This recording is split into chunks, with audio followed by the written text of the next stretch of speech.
Этеккир жыныстык катнашка барбаса деле токтоп калышы мүмкүнбү? Бул нерсеге эмне себепкер болот?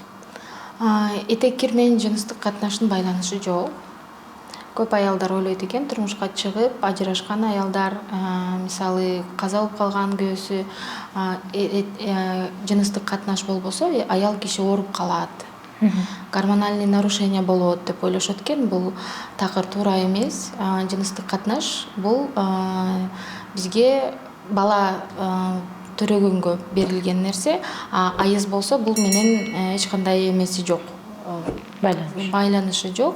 Айыздын эрте токтоп калган себептери аябай көп.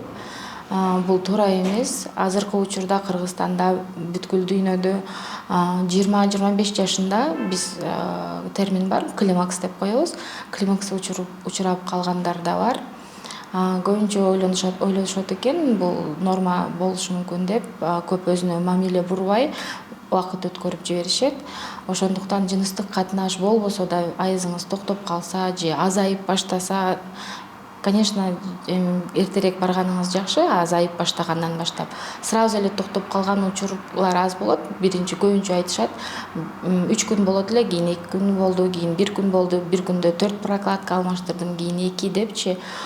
Бул деген фолликулярный резерв деген түшүнүк бар бизде медицинский терминологияда. Бул биздин апабыз бизге берген тукумубуз. Аял кишиде биринчи төрөлгөндө аябай көп болот, кийин 13 жашта, 15 жашта айыз келгенде 10 эсе азаят. Анан биз бала төрөгөнгө чейин дагы азайып, стресс, алкоголь, курение болгондо, көп окуганыбызда, көп иштегенибизде ал азаят. Бул факторлор менен азайган сайын айызыбыз бул экөө аябай байланышкан. Айыз бул биздин белгибиз.